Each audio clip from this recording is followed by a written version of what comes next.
جزاك الله خير. بسم الله الرحمن الرحيم. السلام عليكم ورحمة الله وبركاته.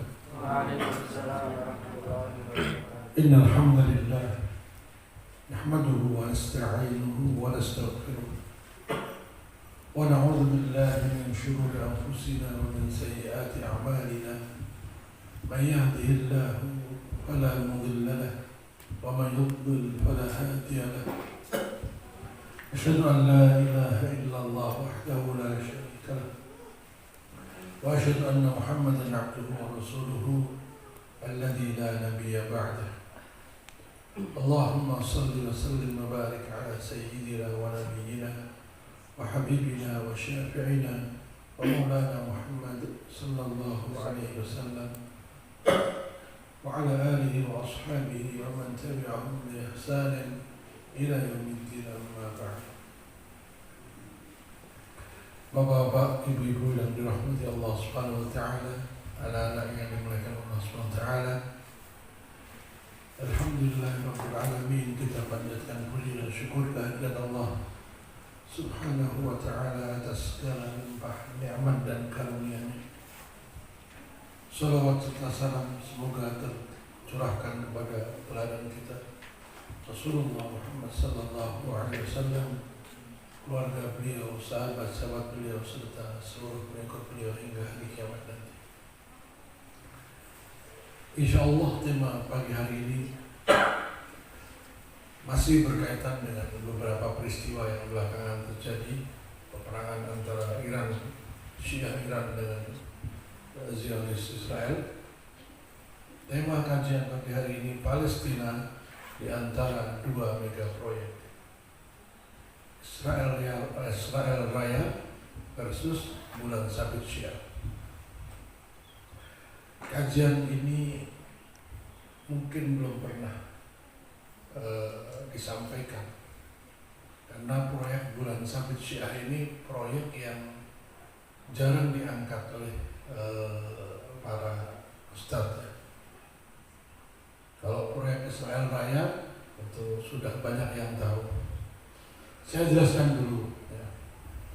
Posisi Palestina ini di sini. Nah, sejak tahun 2000 sudah tidak ada kata Palestina di Google Map.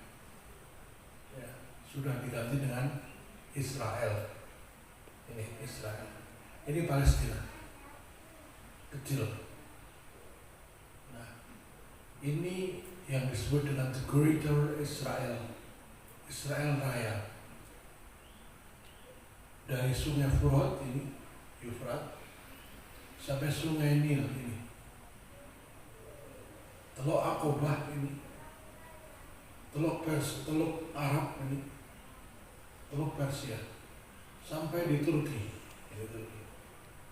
Ini Suriah, Irak, Yordania, Saudi Arabia, Mesir.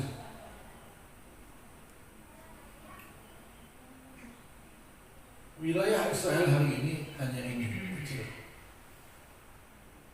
Nah, tahun 1897 dalam konferensi Yahudi di Basel, Swiss, pemimpin tertinggi Yahudi namanya Theodor Herzl menyampaikan sebuah pernyataan sebagai moto gerakan yang disebut dengan Zionisme. Apa itu gerakan Zionisme? Gerakan Zionisme adalah gerakan menyatukan kembali seluruh bangsa Yahudi yang tercerai-berai di berbagai belahan bumi kembali ke tanah yang dijanjikan sebagaimana dalam Injil Yeremia ayat 31-32. Itu mereka meyakini seperti itu. Nah, Israel sendiri adalah sebuah nama dari nama Nabi Yakub. Nama lain Nabi Yakub adalah Nabi Israel. Bangsa Yahudi telah tinggal di Palestina sejak Nabi Ibrahim alaihissalam punya anak Ishak. Ishak punya anak Yakub. Nah, Yakub inilah yang disebut dengan Israel. Ya Bani Israel, ya Bani Yakub. Jadi itu Bani Yakub. Surat Al-Baqarah disebut juga surat apa? Surat Bani Israel, bercerita tentang Yakub dan anak cucunya. Sebagaimana di surat Al-Baqarah juz 1 lembar terakhir ya, sebelum satu halaman sebelum terakhir ya. Am kuntum syuhada idh hadara Ya'qub al-maut idh qala li banihi ma ta'buduna min ba'di qalu na'budu ilaha abaina Ibrahim wa Ismail wa Ishaq ilaha wahid dan seterusnya. Itulah yang disebut dengan Bani tilka ummatun qad khalat laha ma kasabat wa lakum ma kasabtum wa la tus'aluna amma kanu ya'malun. Inilah Israel. Nah, mereka dari sejak 3000 tahun yang lalu tinggal di Palestina sampai dengan 4000 tahun yang lalu ya, sampai dengan menjelang lahirnya Nabi Isa alaihissalam. 50 tahun sebelum lahirnya Nabi Isa, bangsa Romawi yang menguasai Eropa, Afrika Utara sampai ke Turki, ini Turki di sini. Nah, Turki itu sekarang menjadi wilayahnya orang Islam. Dulu Turki itu adalah pusatnya Romawi Timur yang namanya Konstantinopel. Konstantinopel itu hari ini namanya Istanbul. Ya, setelah direbut oleh Muhammad Al-Fatih tahun 1453, ya, Konstantinopel dirubah namanya menjadi Islambul. Bul itu kota, ya, kota Islam. Ketika Turki Utsmani runtuh tahun 1424, kota Islambul dirubah namanya menjadi Istanbul oleh Mustafa Kemal Pasha. Ya. Nah, tapi dulu itu wilayahnya Romawi. Nah, Romawi merebut Israel atau Palestina 50 tahun sebelum Masehi.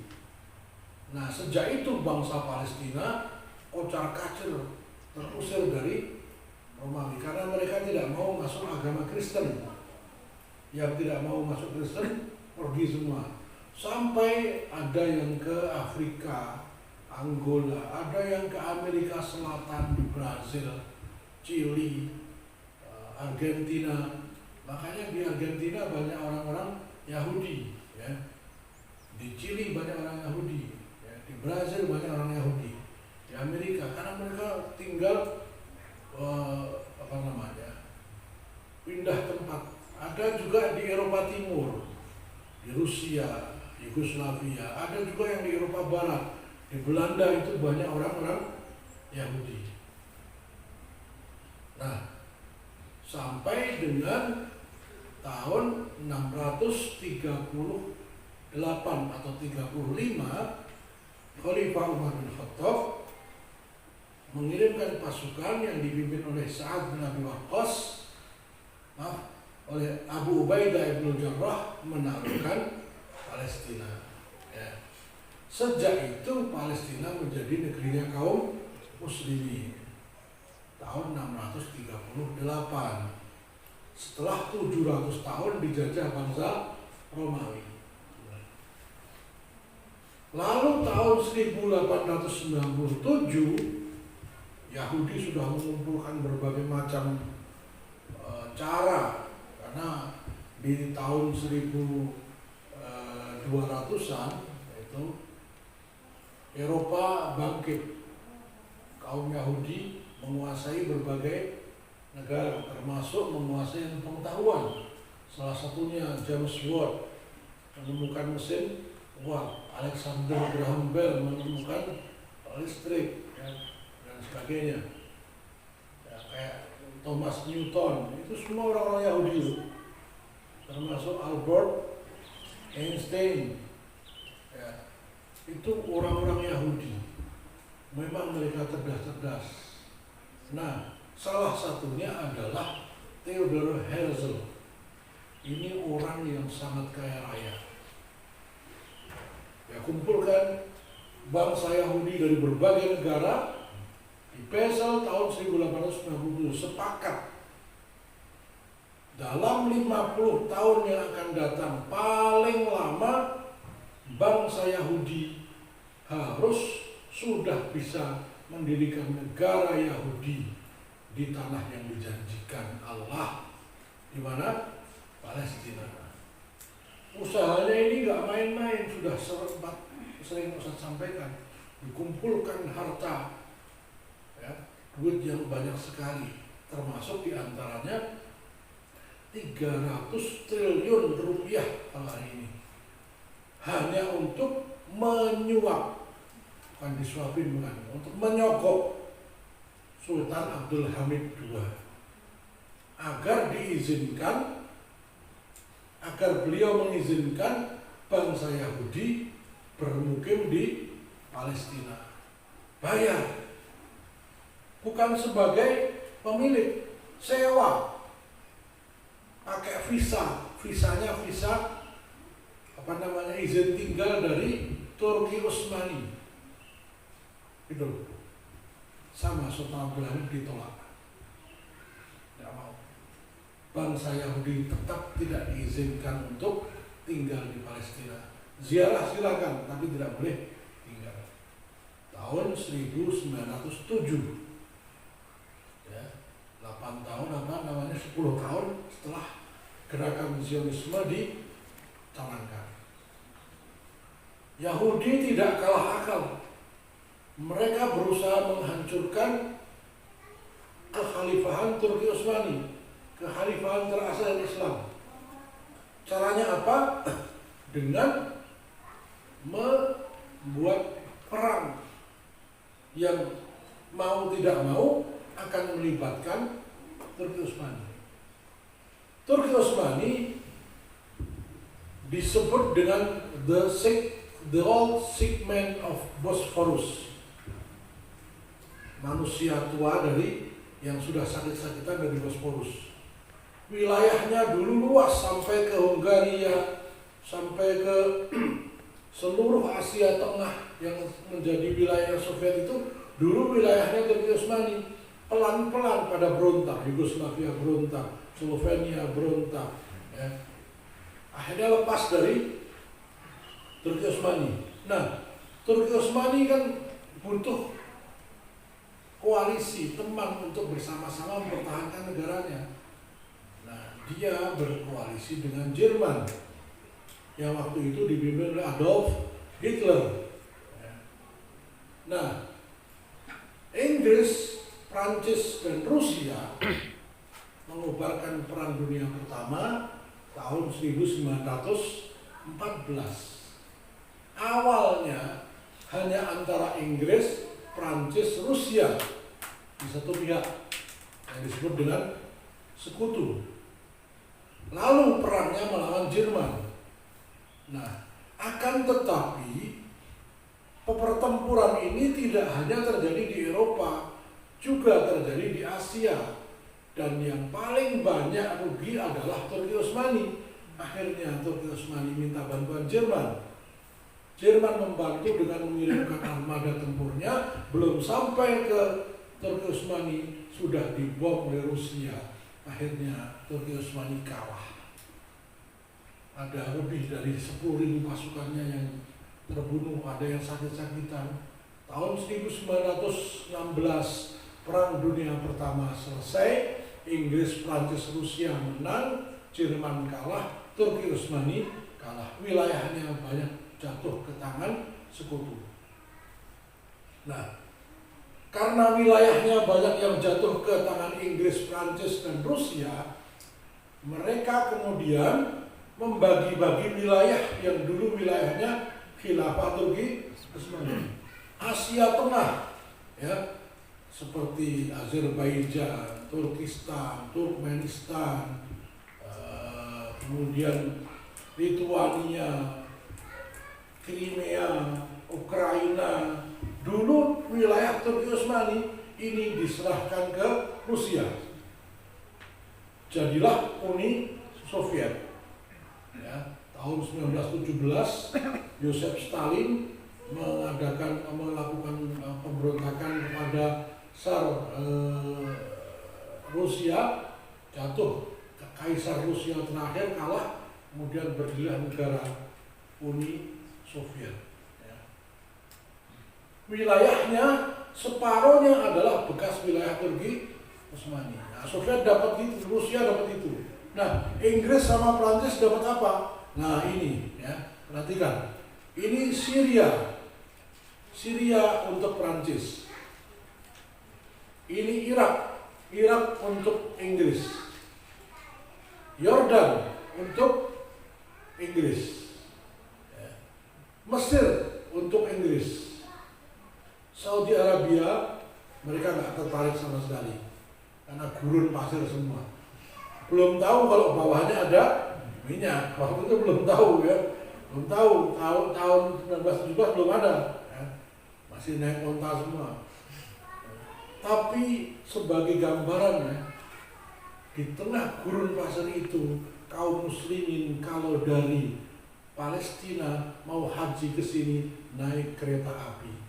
Sudah ada kereta api, rel kereta api membentang Mekah, Madinah, Amman, Yordania, milik Turki Utsmani sampai ke Palestina. Jadi Palestina itu sudah gedung-gedung megah zaman itu. Ya, bukan seperti hari ini di acara, enggak, gedung-gedung megah. Dan Palestina itu tanahnya subur. Di sini yang namanya semangka paling gede sebola basket ya. Itu semangka di Palestina itu bisa panjang dan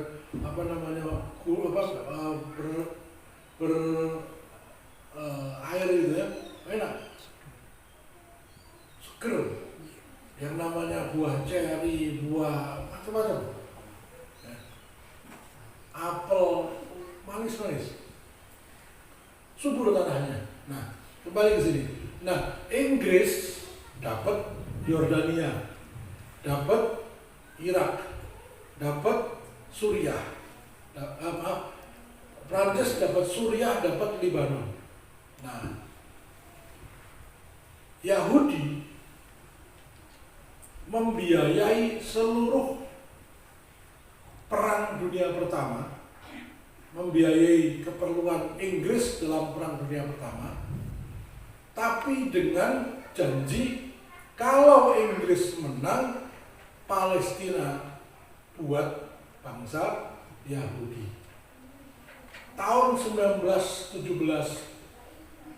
John Balfour, Perdana Menteri Inggris, dengan Sir Thomas Rothschild, pemimpin tertinggi Yahudi di Inggris, seorang bankir kaya raya, menandatangani perjanjian disebut dengan Balfour Declaration atau Deklarasi Balfour, yang isinya Inggris akan menjaga Palestina untuk nantinya diserahkan bagi bangsa Yahudi tinggal di sana.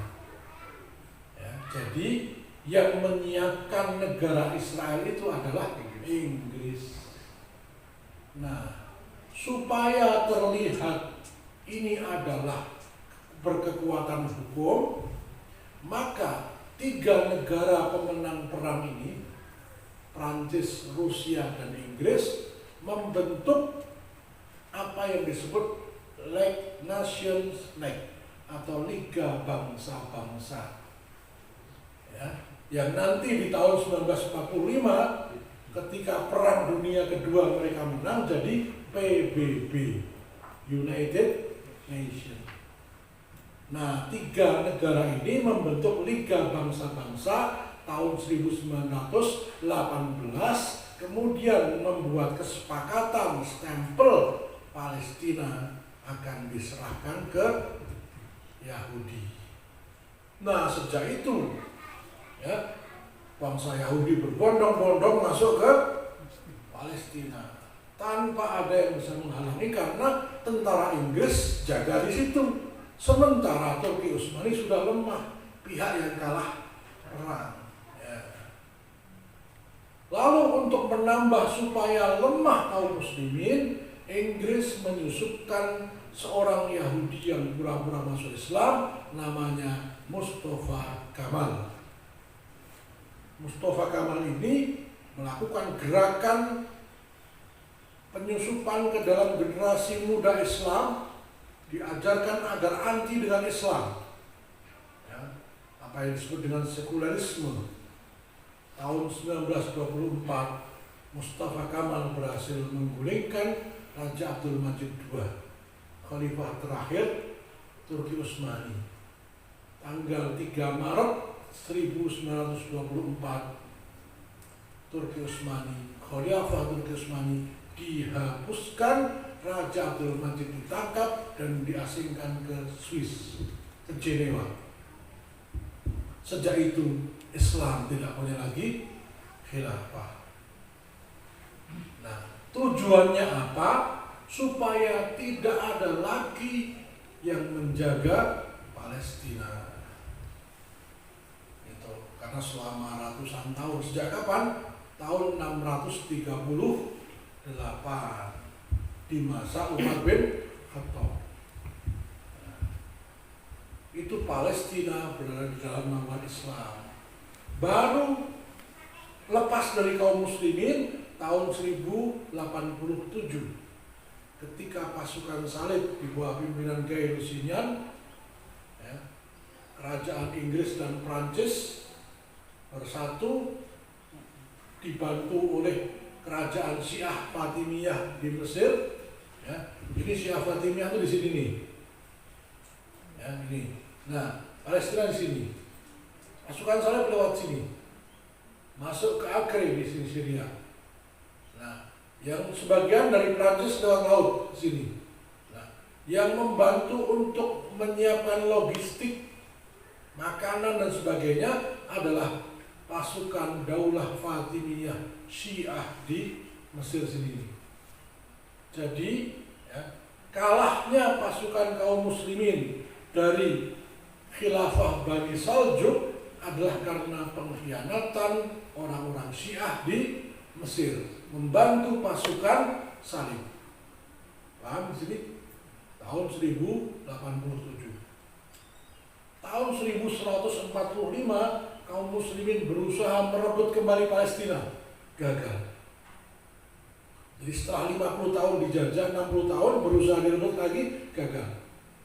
Nah, kegagalan itu kemudian menyebabkan banyak ulama untuk mengevaluasi kenapa kaum muslimin gagal merebut kembali Palestina. Nah, salah satunya adalah karena semangat jihad sudah luntur. Kaum muslimin bergelimang dengan kemewahan dunia. Maka kemudian Syekh Abdul Qadir Al-Jailani dan Imam Al-Ghazali membentuk sebuah lembaga pendidikan namanya Madrasah Nizamiyah, kayak pesantren begitu, menghafalkan Al-Quran, kembali mempelajari Islam. Imam Ghazali menulis kitab Ihya Ulumuddin, menghidupkan kembali ilmu-ilmu agama agar semangat jihad itu naik. Kenapa? Yang paham tentang jihad ya hanya orang yang belajar tentang jihad, orang-orang syariah, paham syariah. Nah, 50 tahun dua ulama ini saling bahu-bahu mencetak generasi terbaik. Lahirlah, ya, pimpinan Asaduddin Syirkuh, Nuruddin Mahmud Zinki, ya, atau Nuruddin Mahmud Zanki, yang akhirnya dari mereka lahirlah seorang pemimpin, Salahuddin Al-Ayyubi. Itu lahir dari penggemblengan pendidikan 50 tahun. Nah, jadi mungkin kita hari ini kita belajar Al-Quran, mungkin nanti di antara kita ada jadi pemimpin, ada di presiden, ada di gubernur, ada di camat. Tapi kalau camat semuanya deh, calon mati. Nah, maka Palestina direbut tahun 1185 atau 90 kalau nggak salah. Setelah 100 tahun dijajah Inggris dan Prancis Kristen. Jadi Yahudi itu dulu memang tinggal di Palestina, lalu ditinggalkan 600 tahun. Kemudian orang Kristen masuk, direbut dari kaum muslimin. Jadi Yahudi itu sudah tidak tinggal di Palestina sejak 50 tahun sebelum Masehi sampai tahun 1950. Berarti 2000 tahun. Kalau tanah ditinggal 2000 tahun, tiba-tiba orang datang, ini gerbahku. Kira-kira yang tinggal di situ marah nggak? Itulah bangsa Yahudi sekarang bilang, ini tanah punya mbah saya. Lah kok nang di lungo pirang tahun 2000 tahun. Dan nanti tiba-tiba ada orang datang ke sini, saya cucunya Brawijaya. Oh, Brawijaya. Arep ngopo? Arep merebut tanahmu. Kok bisa saya dapat wangsit dari Mbah Brawijaya? Ada lagi di sana datang saya, ya cucitnya Gajah Mada. Gajah Mada kapan ya kan? 2000 tahun dia datang ngaku ini tanah yang dijanjikan Tuhan. Gitu ceritanya. Ya. Sedangkan kaum muslimin sudah tinggal di situ sejak ratusan tahun yang lalu, diusir semua. Tahun berapa? 1948 yang terkenal dengan istilah An-Nakbah atau bencana. Jadi bangsa Palestina itu sudah dianiaya, diusir, dijajah, dihinakan, ya, dirampas kehormatannya. Bukan sejak kemarin Perang Gaza, tidak, sejak tahun 1948, hampir 80 tahun. Sampai hari ini setiap hari ada pembunuhan, perampasan, penzaliman. Ya. Oke. Nah, ini semua untuk mewujudkan apa yang disebut dengan the Greater Israel, Israel Raya. Nah, lalu yang kedua adalah proyek bulan sabit Syiah. Apa itu? Sepanjang sejarah umat Islam ini terpecah menjadi dua, Sunni dan Syiah.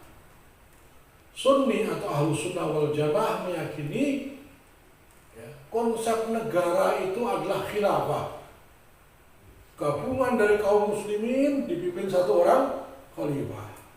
Sudah berjalan bukan cuma setahun 2 tahun.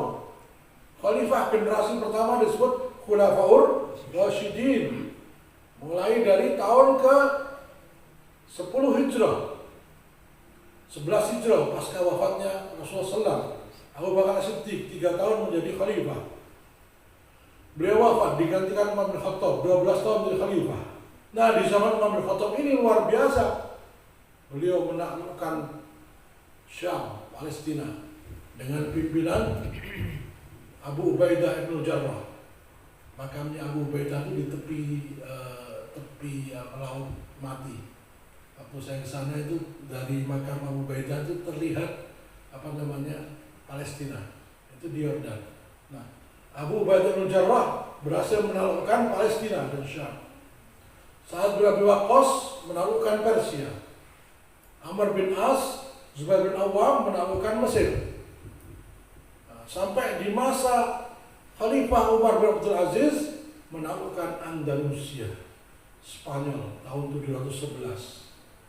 Ya, beliau memerintahkan Gubernur Musa bin Nusair dibantu Panglima Tariq bin Ziyad menaklukkan Spanyol, Barcelona, itu semua dulu wilayah Islam. Ya, Sevilla, Valencia, yang senang bola tahu ya, La Liga. Itu semua wilayah kaum muslimin dari tahun 711 sampai tahun 1497. 800 tahun. Itu wilayah Islam semua. Ya.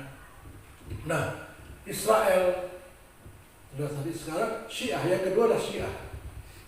Syiah meyakini ya, bahwa yang berhak melanjutkan menjadi pimpinan Islam, khalifah Islam, bukan Abu Bakar, bukan Umar, bukan Utsman, bukan Ali, bukan Abu Bakar, bukan Umar, bukan Utsman, tetapi Ali bin Abi Thalib. Mereka membuat hadis palsu, namanya hadis Ghadir Khum, yang mengatakan bahwa Nabi mendapatkan wahyu dari Allah untuk menunjuk Ali sebagai imam, bukan khalifah, imam, dan anak cucunya. Maka mereka disebut Syiah Imamiyah, yang meyakini bahwa pemimpin tertinggi Islam adalah imam. Yang pertama Imam Ali bin Abi Thalib menurut Syiah. Lalu yang kedua Imam Hasan bin Ali bin Abi Thalib. Yang ketiga Imam Husain bin Ali bin Abi Thalib. Yang keempat Imam Ali bin Husain bin Ali bin Abi Thalib, atau Imam Ali Zainal Abidin.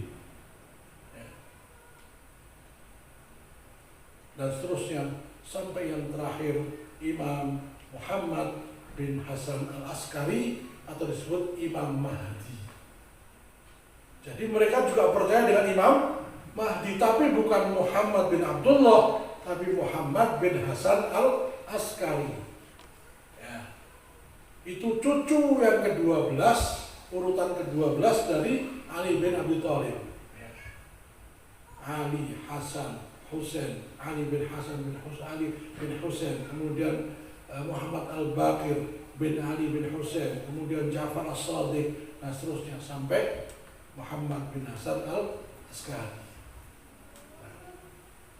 Umat Islam meyakini dan telah mendapatkan khilafah Islam terbentang dari Andalusia sampai Indonesia, dari Maroko sampai Merauke. Dari Maroko itu kan ujung Afrika sana. Merauke, siapa yang berkuasa di Merauke? Sultan Babullah.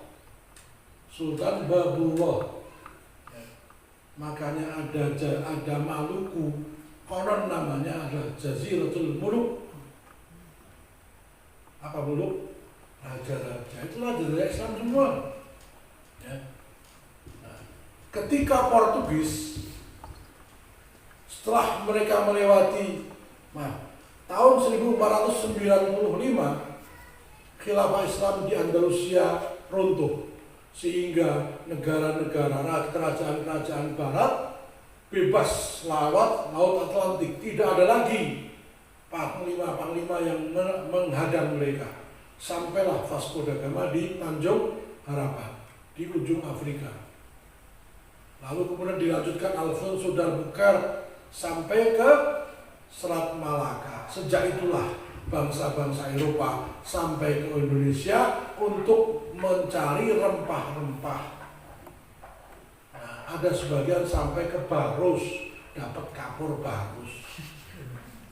Satu-satunya, ya, makanya disebut kapur Barus karena asalnya dari Barus. Itu cuma ada di Indonesia. Nah, sampai Selat Malaka mereka terus masuk sampai ke Timor. Alfonso d'Albuquerque menjajah Timor. Thomas Magellan dari Spanyol menjajah Thailand. Ya. Itu bangsa-bangsa Eropa seperti itu. Nah, khilafah Islam membentang dari timur sampai barat. Khilafah Islamiyah. Lalu kalau Syiah itu mereka meyakini imamah Syiah. Nah, mereka belum pernah punya kerajaan atau kesultanan atau imamah, kecuali pada waktu berdiri Daulah Fatimiyah di Mesir. Siapa pendirinya? Namanya Ubaidullah bin Maimun al-Qaddah. Imam Ibnu Katsir menyebutkan dia adalah orang Yahudi yang pura-pura masuk Islam. Persis seperti Abdullah bin Sabah. Siapa itu Abdullah bin Sabah? Pencetus Syiah. Orang pertama yang mengajarkan tentang Syiah adalah Abdullah bin Sabah al-Yamani, orang Yaman. Sejarah mencatat Abdullah bin Sabah adalah pendeta Yahudi yang pura-pura masuk Islam untuk menghancurkan Islam dari dalam. Dialah orang yang mengatakan Ali adalah penjelmaan Tuhan. Oleh Ali di sidang diputuskan Abdullah bin Sabah akan dibakar atas keyakinannya itu. Lalu para munafikin membelanya, mengatakan, apakah kau akan hukum orang yang salah karena mencintaimu, saking cintanya padamu? Akhirnya Abdullah bin Sabah diusir, tidak jadi dihukum mati. Siapakah Abdullah bin Sabah? Dia yang mengumpulkan 2000 pasukan bersama kaum munafik mengepung Madinah, yang akhirnya terjadi pembunuhan Utsman bin Affan. Nah, yang membunuh Utsman bin Affan ini adalah pasukannya Abdullah bin Sabah, dibantu kaum munafikin, anak buahnya Abdullah bin Ubay bin Salul. Jadi sejak zaman Nabi, sejak zaman Khulafaur Rasyidin sudah ada para penyusup-penyusup, para munafikin, para antek-antek musuh yang masuk ke dalam Islam. Nah, salah satunya namanya Fairuz Abu Lu'lu', seorang budak tawanan perang, ya, tentara Persia yang menjadi budaknya Mughirah bin Syu'bah. Dia sangat dendam dengan Umar bin Khattab karena Umar bin Khattab yang menghancurkan kerajaan Persia. Maka ketika Umar bin Khattab sholat subuh, imam sholat subuh, dibunuh, ditusuk oleh Abu Lu'lu'. Nah, hari ini orang-orang Syiah menjuluki Abu Lu'lu' dengan Baba Syuja'uddin, laki-laki pemberani, pembela agama. Sedangkan Umar bin Khattab dijuluki dengan Sonamai Quraisy, salah satu di antara dua berhala Quraisy. Nah, itu. Hari ini tanggal 10 Muharram mereka mukul-mukul badan, disebut hari Asyura, mencaci maki Umar bin Khattab, mencaci maki Abu Bakar Siddiq, mencaci maki Ibunda Aisyah, mencaci maki Utsman bin Affan, mencaci maki Muawiyah bin Abu Sufyan, para sahabat Nabi SAW, sambil mukul-mukul badan. Hari ini di seluruh dunia orang-orang Syiah begitu. Nah, mereka punya satu impian, apa? Menegakkan imamah Syiah, menunggu Imam Mahdinya muncul, namanya Muhammad bin Hasan al-Askari. Sama seperti kita Ahlus Sunnah wal Jamaah memimpikan tegaknya kembali khilafah ala minhajin nubuwah dengan khalifahnya Muhammad bin Abdullah al-Mahdi, penasihat utamanya Isa ibnu Maryam yang akan mengalahkan Dajjal. Sampai di sini paham nih? Jadi Yahudi juga pengen menguasai Palestina, Syiah juga pengen menguasai Palestina, Ahlus Sunnah juga pengen menguasai Palestina. Nah, semua kekuatan itu merintis dari sekarang, nggak mak betunduk kan, nggak tiba-tiba datang kan. Nah itu Al-Quran mengatakan wa tilkal ayyamu nudawiluha bainan nas. Kemenangan dan kekalahan itu Allah gilirkan di antara manusia. Romawi dulu menang, Persia menang, Islam belum ada. Begitu Islam muncul, Romawi kalah, Persia kalah. Ya, ini ada kisah yang luar biasa.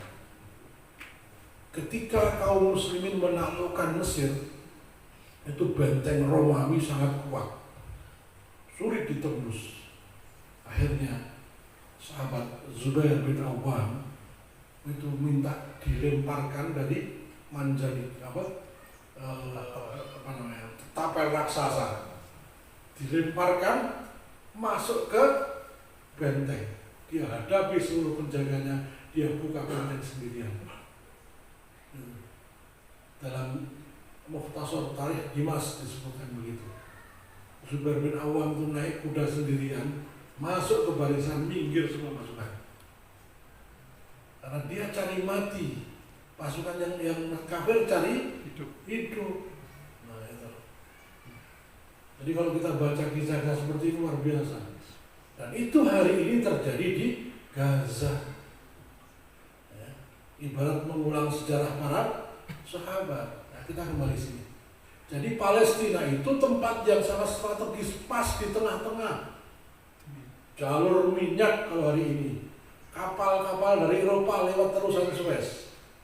Mesir di sini paling untung dengan masuknya kapal-kapal yang mau ke Asia. Nah, Israel, kenapa Gaza betul-betul dibombardir? Karena kalau Gaza berhasil direbut Israel, Israel akan bikin terusan dari sini, maaf. Dari sini nih, ke Teluk Aqaba. Jadi nanti terusan Suez akan disaingi oleh terusan ini. Kapal-kapal dagang lewat sini semua. Jadi Israel sudah mau begini nih. Nah, pada tahun 1966-67 Israel menang perang melawan Mesir. Apa yang terjadi? Ini wilayah sini direbut Israel. Segini ini. Ini Mesir segini.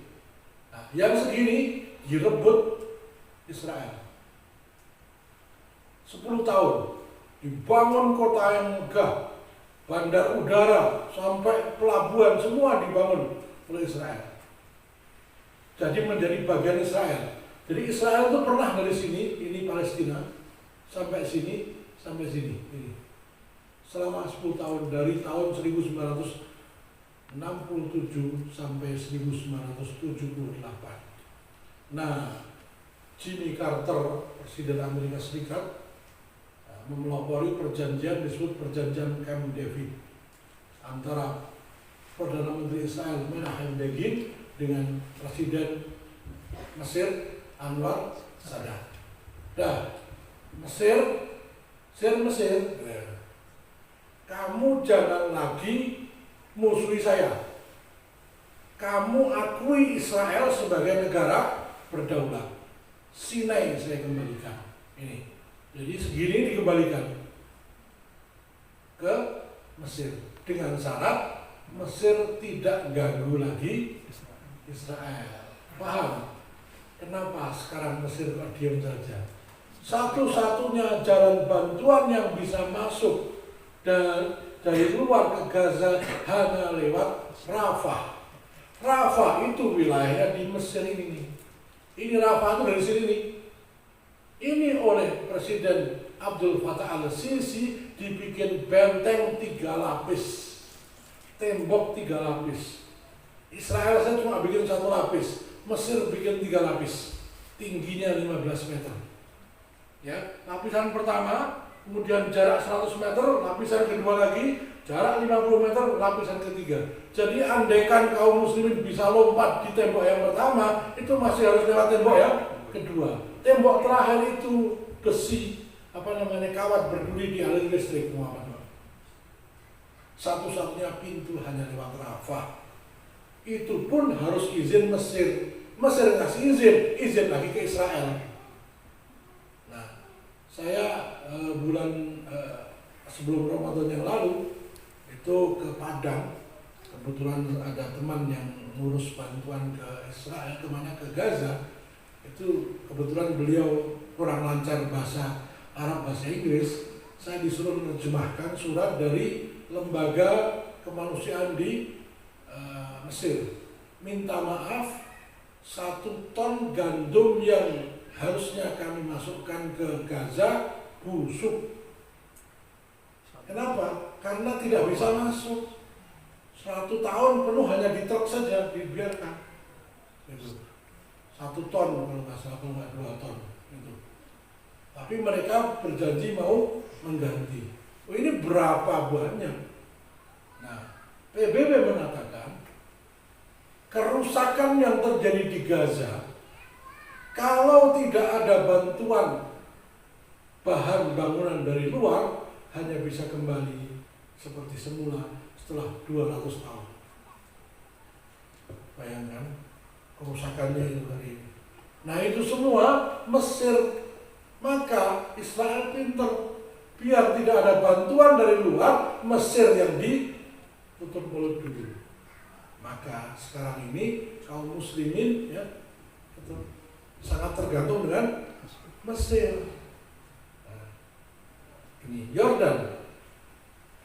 Maaf, kembali ke sini. Syiah pengen mendirikan imamah Syiah. Israel pengen mendirikan Israel Raya. Kaum muslimin pengen mendirikan khilafah ala minhajin nubuwah. Rupanya bukan cuma itu saja. Orang yang Romawi juga pengen mendirikan kerajaan Romawi. Persia juga pengen mendirikan Persia. Bahkan Ya'juj dan Ma'juj pun juga pengen merebut Syam. Maka Palestina itu bumi yang tidak akan pernah tenang sebelum khilafah Islam tegak. Karena terus dijadikan rebutan. Ya. Mensikapi perang Israel dan Iran. Nah, tidak ada satupun peristiwa di bumi ini kecuali sudah ada penjelasannya dalam Al-Quran dan hadis. Itulah pentingnya belajar sirah nabawiyah. Kalau berkaitan dengan politik, dengan peperangan, dengan perdamaian, itu semua dicontohkan Nabi. Nabi pernah berdamai dengan orang kafir, bahkan bersekutu. Tahu bersekutu? Berkoalisi dengan orang kafir. Ketika perang Khandaq, ya, perang Ahzab, itu kaum muslimin dikepung 10.000 pasukan koalisi. Ahzab itu maknanya koalisi. Hizbun itu satu kelompok, kalau Ahzab banyak kelompok. Bahasa sekarangnya koalisi. Koalisi musyrik Mekah dengan Yahudi Madinah. Nah, Nabi buru-buru menemui Yahudi Bani Quraidah. Kamu jangan ganggu kami. Kalian boleh aman di Madinah, tapi jangan pernah berkhianat kepada kami. Nabi ketemu Bani Qurainuqa masalah. Kalian jangan ikut bantu Quraisy. Tahun depan seluruh panen saya berikan kalian. Gitu. Jadi dalam perang itu kayak gitu. Maka ketika pasukan Ahzab kocar-kacir,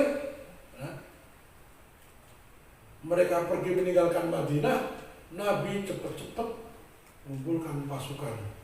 Setelah beliau tahu ternyata Bani Quraidah berkhianat. Bani Quraidah ini ngasih tahu tempat yang paling sempit yang bisa dilewati kuda. Kalau yang pernah umroh atau haji mungkin pernah lihat ya, di Madinah ada namanya Khandaq ya. Itu lebarnya ya mungkin semasjid ini. Jadi kuda nggak bisa lompat. Dalamnya 3 meter. Nah ada bagian yang tidak bisa bikin lebar. Nah itu yang ngasih tahu Yahudi Bani Quraidah, ngasih tahu ke pasukan Quraisy, kalau kalian mau lompat bisa masuk ke Madinah pojok sana. Nah kebetulan waktu itu ada bibi Nabi yang tahu, beliau langsung serang itu Yahudi. Nah setelah Rasulullah tahu pengkhianatan Yahudi Bani Quraidah, Rasulullah perintahkan untuk menyerang Bani Quraidah. Nah ini contoh bagaimana Nabi membuat perdamaian dengan musuh-musuh Islam agar jangan musuh sama musuh bersatu. Nah contoh. Nah sekarang bagaimana Iran yang Syiah dengan Yahudi yang kafir? Kita berpihak kemana? Berpihak ke Iran. Berpihak ke Iran. Dalilnya apa? Ini Alif Lam Mim. Ghulibatir Rum, bangsa Romawi telah dikalahkan. Wahum min ba'di ghalabihim sayaghlibun, negeri yang terdekat dan mereka sudah dikalahkan itu akan menang dalam beberapa tahun lagi. Bagi Allah lah urusan sebelum dan sudah mereka menang. Dan di hari kemenangan bangsa Romawi itu bergembiralah orang-orang yang beriman karena pertolongan Allah. Yang perang Romawi, Kristen melawan Persia, Majusi. Yang gembira kaum muslimin. Datang pertolongan dari Allah. Nolong siapa? Apakah Allah nolong Romawi? Apakah Allah nolong Persia? Nah, ceritanya begini. Bangsa Romawi adalah bangsa yang turun-temurun beragama Kristen. Ada yang punya kitab Injil Barnabas. Injil Barnabas itu kan Injil yang masih belum banyak dirubah-rubah. Nah, salah satunya adalah ya, Kaisar Heraklius. Kaisar Romawi yang hidup di masa Nabi diutus.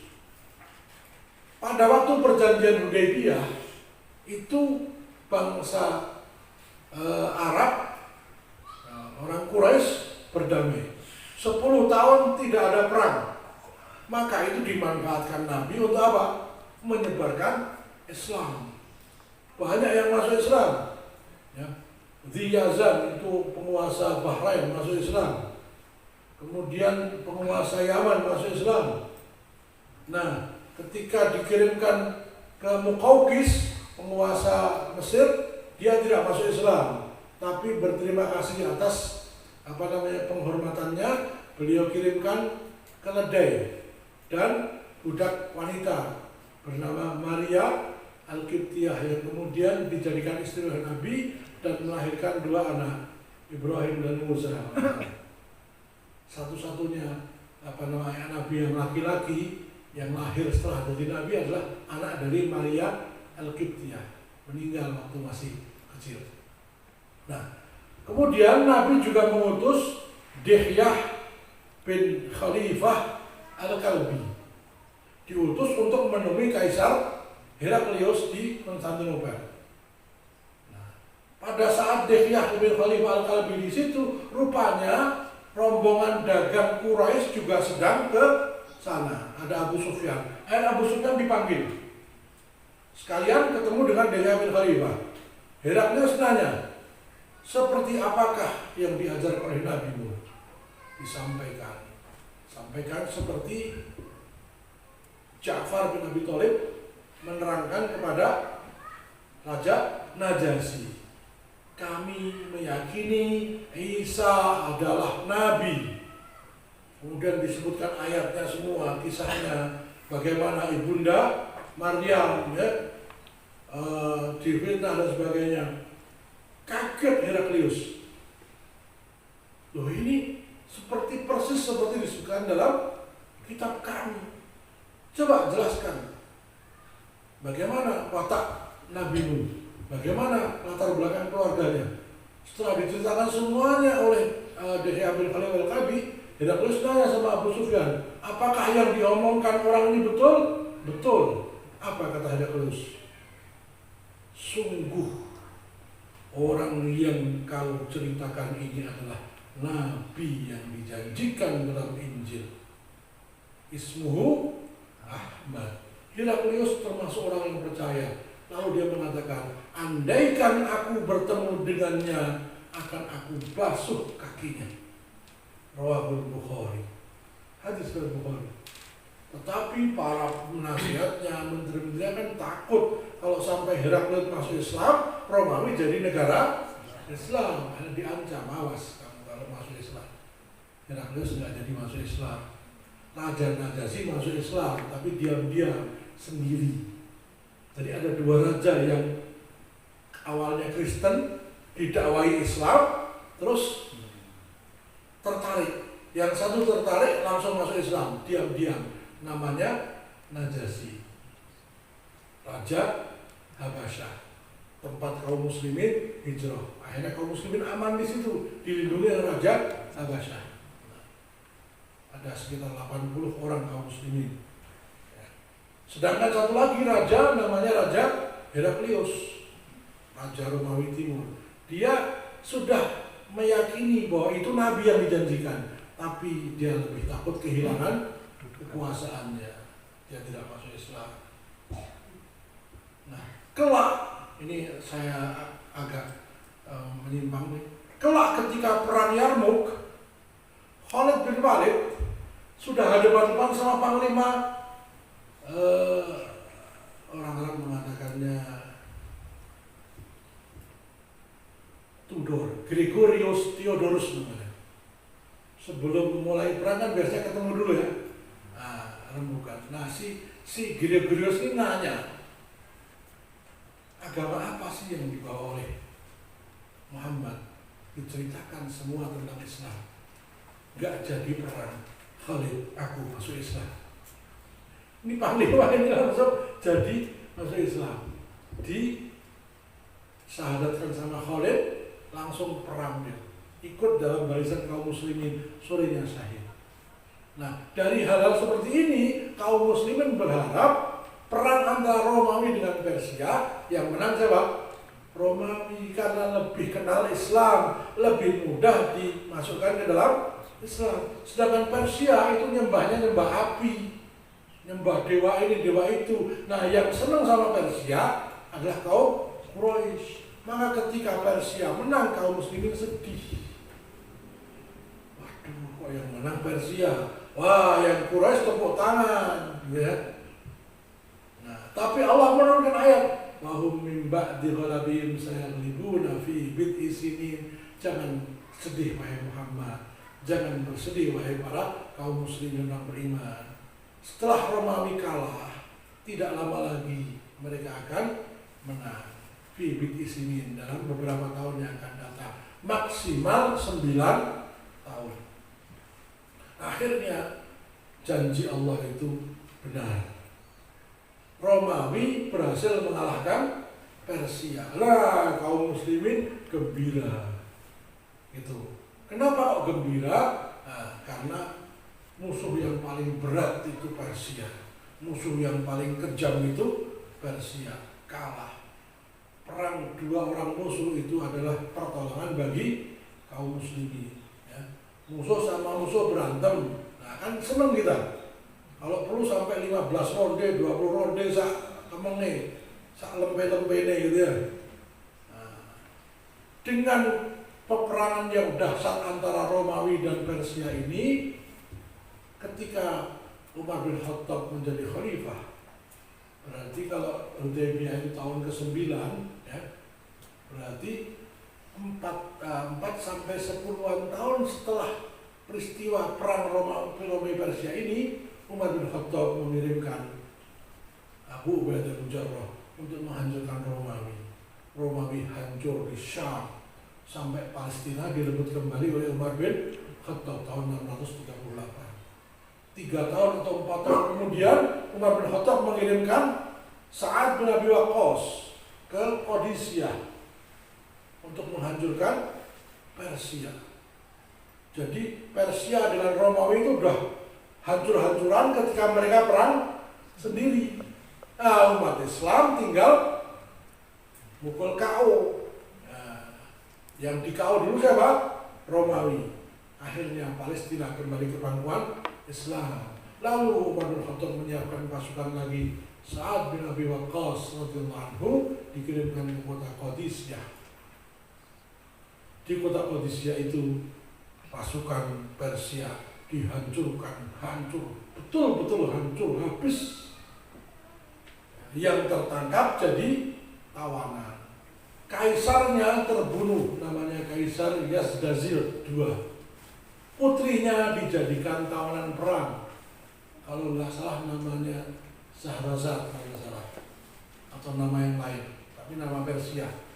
Dijadikan tawanan perang, dibawa ke Madinah oleh Umar bin Khattab, dihadiahkan kepada Al-Husain bin Ali bin Abi Thalib, dinikahi sama Ali bin Husain bin Ali, jadilah dia, ya, istri Husain bin Ali.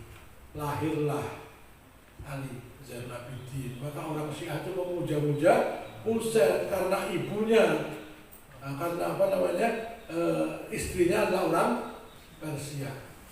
Istri Husain adalah orang Persia. Ini mereka tidak memuji-muji Hasan, Tapi muji-muji Husain. Karena istri dari Husain adalah putri Raja Persia. Sampai di sini paham ya?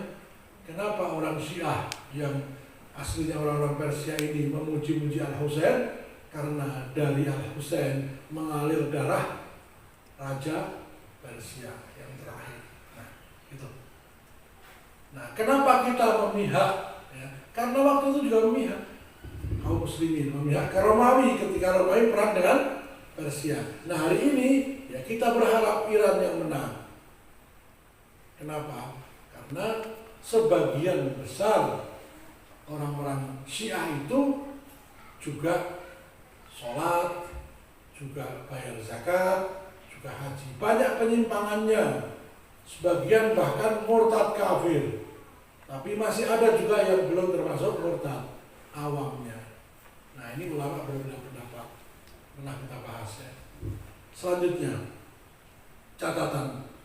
Perang antara Zionis Israel dengan Syiah Iran tidak beda dengan perang antara Romawi Kristen dengan Persia Majusi. Dan sesuai dengan nubuat, Syam yang pusatnya di Baitul Maqdis Palestina akan menjadi pusat khilafah Islamiyah di akhir zaman. Namun sebelum khilafah Islamiyah kembali tegak, semua kekuatan kafir yaitu Yahudi, Nasrani, Majusi atau Syiah, Hindu bahkan Ya'juj dan Ma'juj serta bangsa bermata sipit Bani Quraisyah pun akan mengerahkan seluruh kekuatannya untuk menguasai Syam. Mereka semua akan dikalahkan oleh Taifah al-Mansurah yang dipimpin oleh Al-Mahdi dan Nabi Isa al-Masih di Syam. Ya. Bahkan Dajjal terbunuh di pintu Lot yang membunuh Nabi Isa alaihissalam.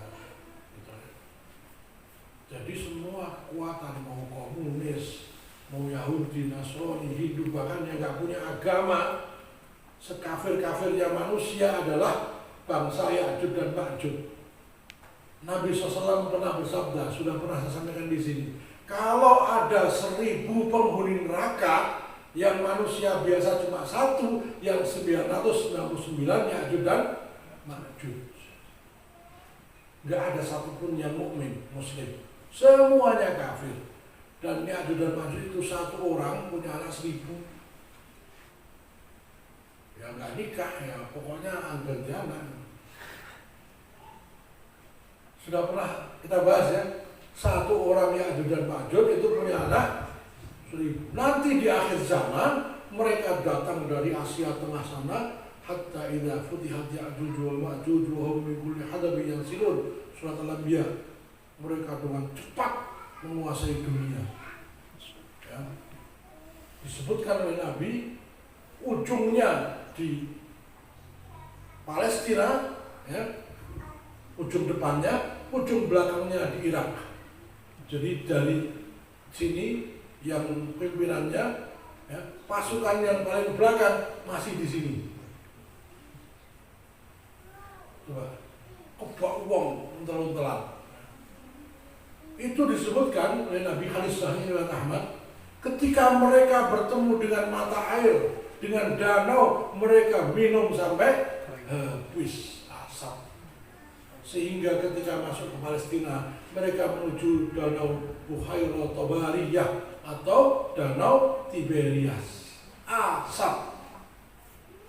Nabi menjelaskan dalam hadis riwayat Ahmad sahih, sampai ketika rombongan paling belakang tiba di danau Tiberias, dia mengatakan, loh, kok sudah habis?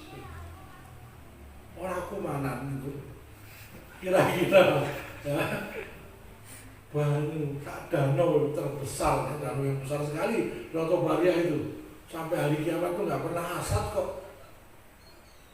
Itu asap bukan buat mandi, bukan buat apa, keceh, tapi buat minum. Nah, berarti berapa juta-juta semuanya menuju ke Palestina.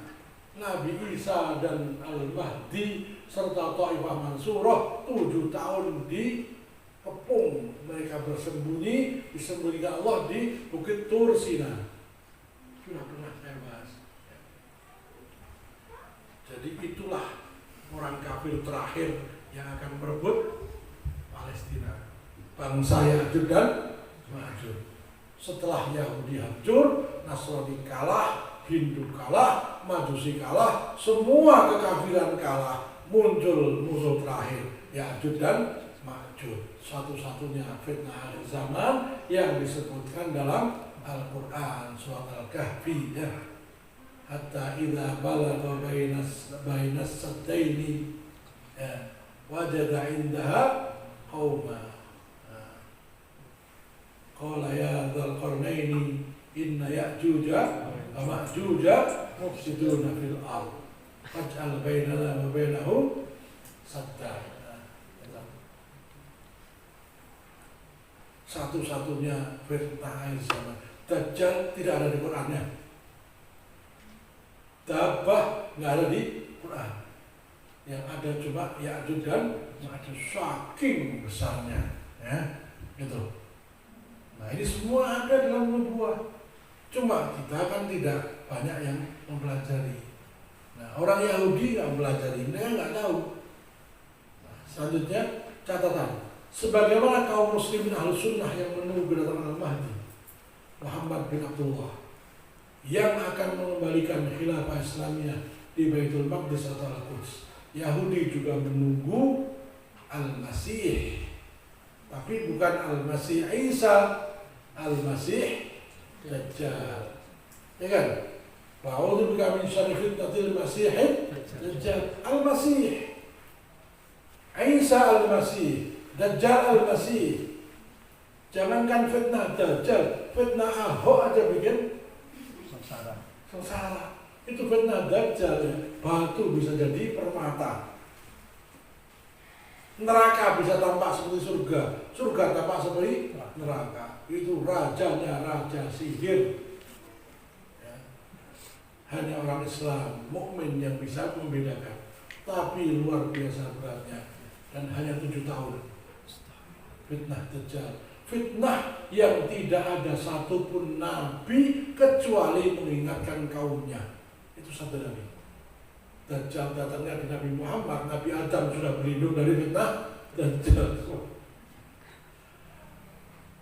Padahal masih ribuan tahun yang akan datang. Nabi Ibrahim sudah memperingatkan akan datangnya fitnah Dajjal. Kita berdoa setiap sholat. Allahumma inni a'udzubika min adzabil qabri wa a'udzubika min adzabil jahannam wa a'udzubika min fitnatil mahya wal mamat wa a'udzubika min syarri fitnatil masiihid dajjal. Baru assalamualaikum warahmatullahi wabarakatuh. Setiap sholat sunnah maupun wajib. Saking dahsyatnya fitnah dajjal. Siapa yang berada di balik dajjal itu? Dalam hadis riwayat Abu Dawud sahih disebutkan ya, ini lompat-lompat nggak apa-apa karena memang waktunya terbatas. Ini hadis sahih bapak-bapak, ibu-ibu, anak-anak. Yatba'ur dajjala min Yahudi Asbahan sab'una alfan alaihim at-tayalisah. Hadis riwayat Muslim sahih ya. Dajjal akan diikuti Yahudi Asbahan sebanyak 70.000.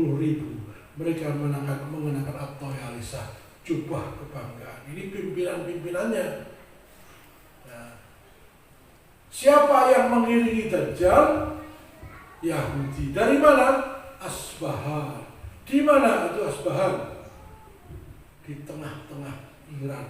Ini Asbahan. Ini Iran ya, ini Asbahan. Jadi memang sebetulnya Yahudi sama Syiah itu kakak beradik. Ya, sekarang kita yang perang ya. Nah, itu.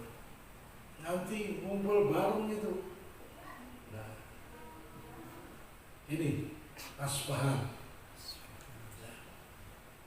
Kalau kalian mungkin nanti libur buka YouTube atau Google, silakan dibuka dengan kata kunci Neturei Karta.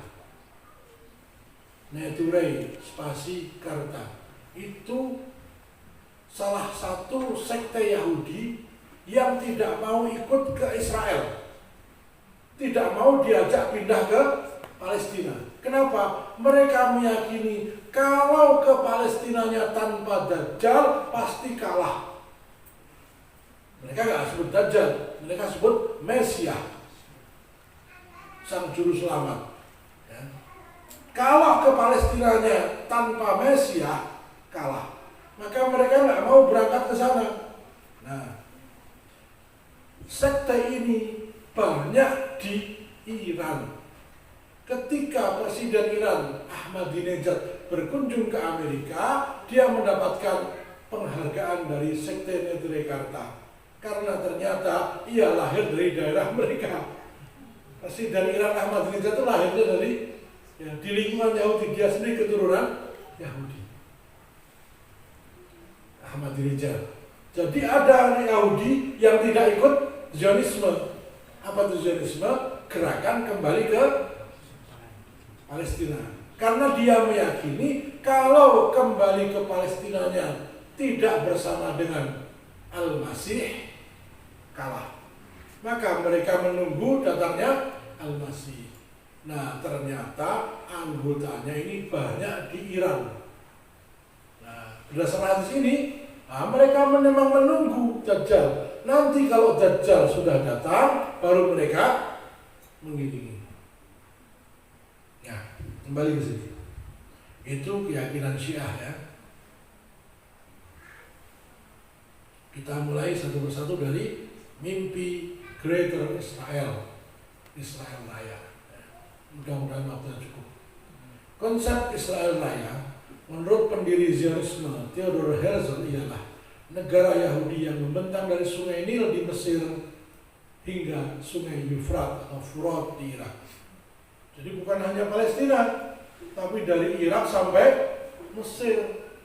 Itu kenapa mereka meyakini itu? Karena ini adalah cikal bakal kerajaannya Nabi Sulaiman, the Kingdom of Solomon.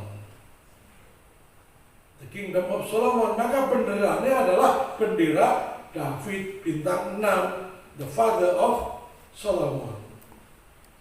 Zion, apa Zion? Itu bukit Zion, bukit di mana David menang. Nah, jadi negara Israel itu dengan simbol-simbol Yahudi semua. Ya.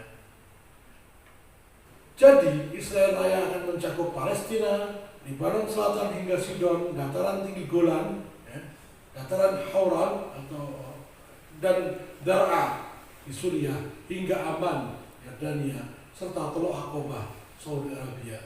Jadi ya Mesir, Saudi Arabia, Lebanon, Suriah, Irak semua masuk dalam Israel Raya. Kalau sekarang baru Palestina itu masih sedikit, baru sebagian kecil. Sementara banyak tokoh Zionis lain mengatakan bahwa Israel Raya mencakup tanah yang membentang dari sungai Nil di barat hingga sungai Yufrat atau Furat di timur, yang meliputi Mesir, Saudi Arabia, Palestina, Lebanon, Suriah Barat, dan Turki Selatan. David Ben-Gurion, ini Perdana Menteri Israel pertama. Dia mengatakan kita harus menyerang semua ini, tidak hanya sebatas wilayah Palestina atau wilayah Israel semata. Kita harus melakukan daya upaya untuk menjamin agar para pengungsi Palestina tidak kembali lagi ke Palestina. Maka disebut An-Nakba itu diusir semua. Ya. Kalau nanti pulang, silakan di YouTube buka film Farha. Sudah nonton? Farha.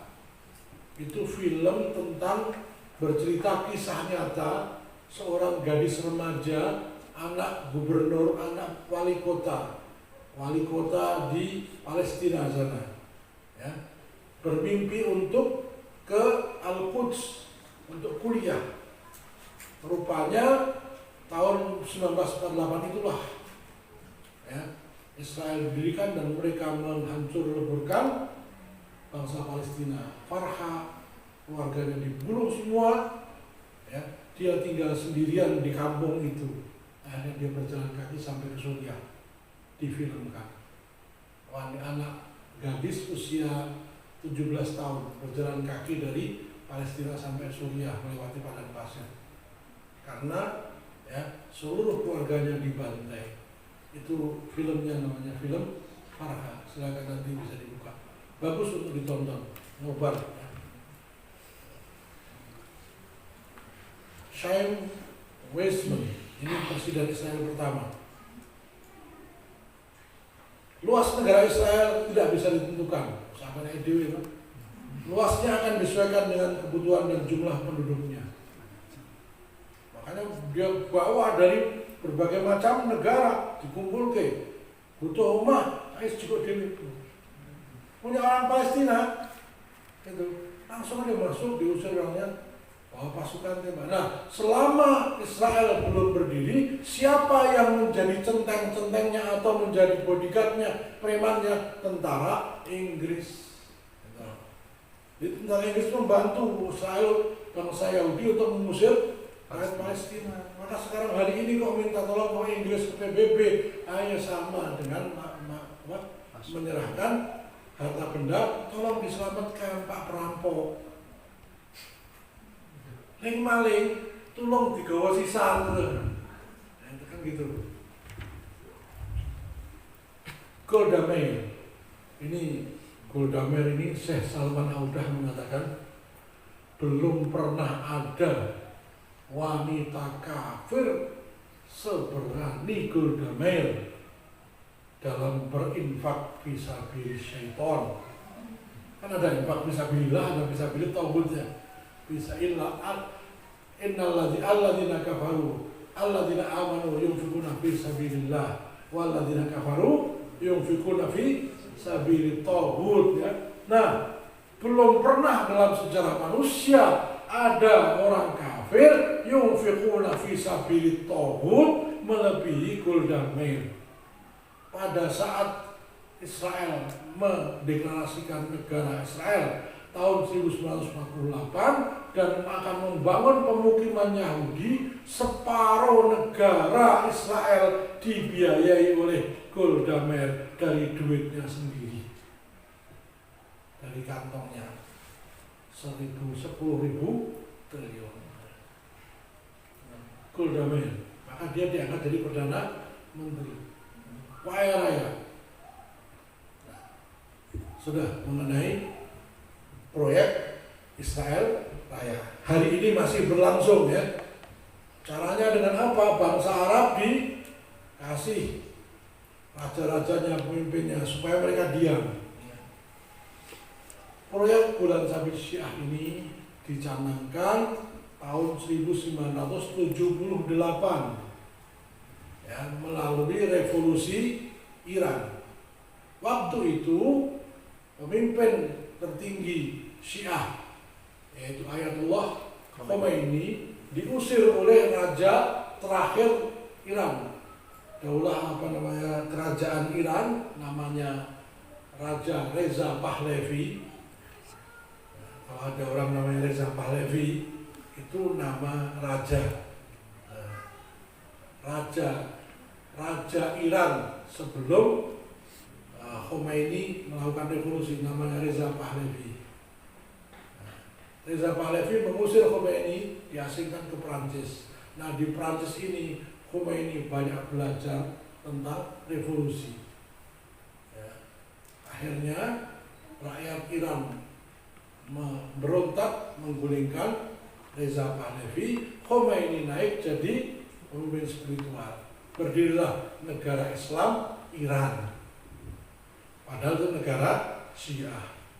Melalui revolusi Iran. Dari revolusi ini kemudian lahirlah gerakan Bulan Sabit Syiah yang meliputi ini Suriah, Irak, Iran, Kuwait, Bahrain, ini semua sampai di sini. Luas sekali. Wilayah yang sangat kaya minyak dan gas alam.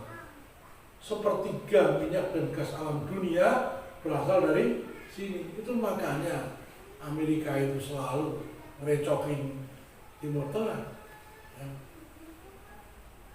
Seorang diplomat Rusia bertanya kepada salah satu menteri Iran, Ini cerita dari Jalaluddin As-Saghir, anggota parlemen Irak. Sunni atau Ahlus Sunnah wal Jamaah berkata bahwa mereka adalah mayoritas dan bahwa Syiah adalah tidak ada nilainya, kecil. Jadi Ahlus Sunnah ini menyepelekan kekuatan Syiah. Kayak di Indonesia kan gitu. Oh, Syiah masih kecil.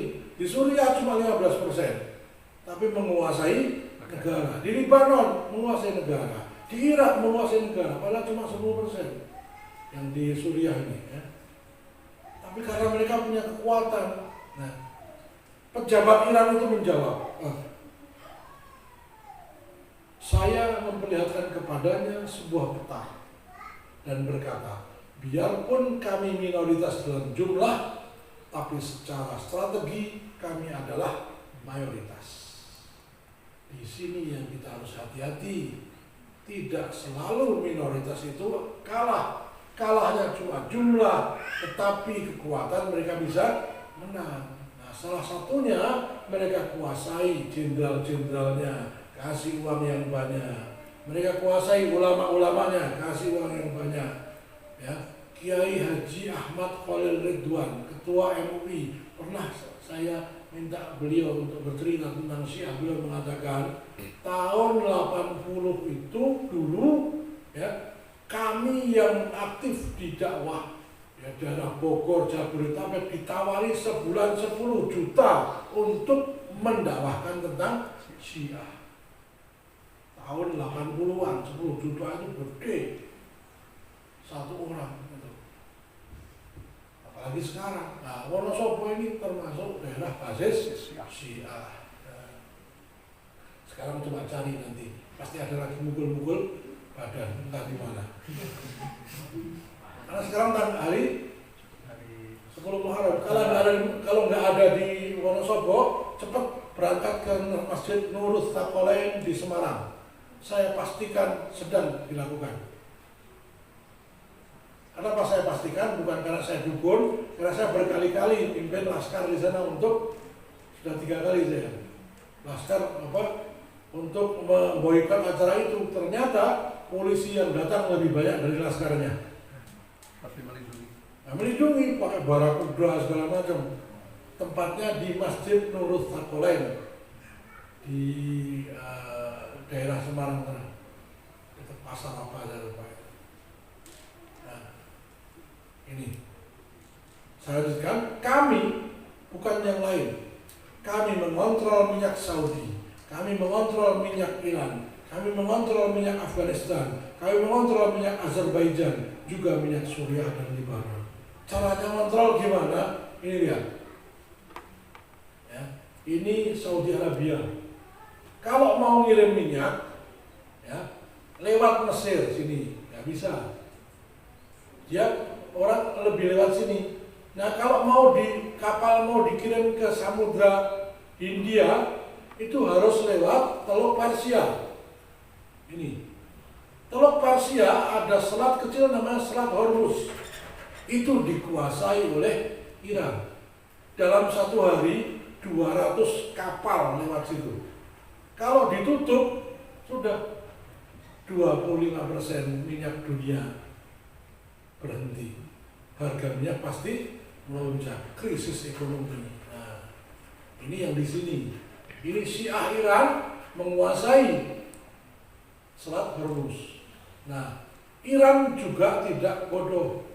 Houthi, Syiah Houthi di Yaman didukung untuk melakukan pemberontakan. Presiden Ali Abdullah Saleh dijatuhkan, ya, diganti Badruddin Haiti, ya. Badruddin Houthi. Jadilah Syiah Houthi berkuasa di Yaman. Apa yang didapat? Ini Babul Mandab.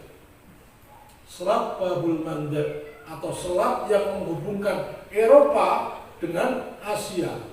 Orang Eropa, kapal Eropa lewat sini, masuk telusan Suez, ya. Keluarnya di Teluk Arab.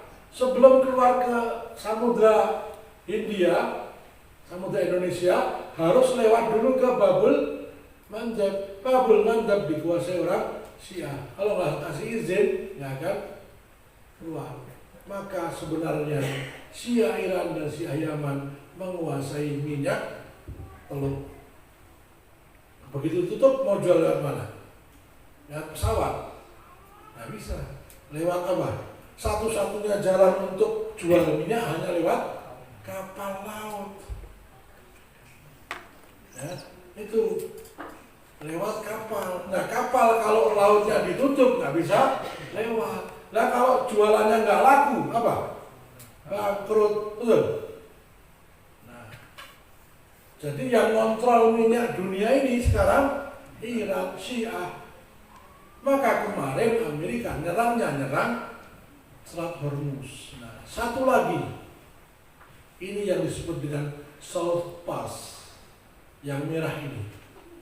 Ini ladang gas alam terbesar di dunia. Ya.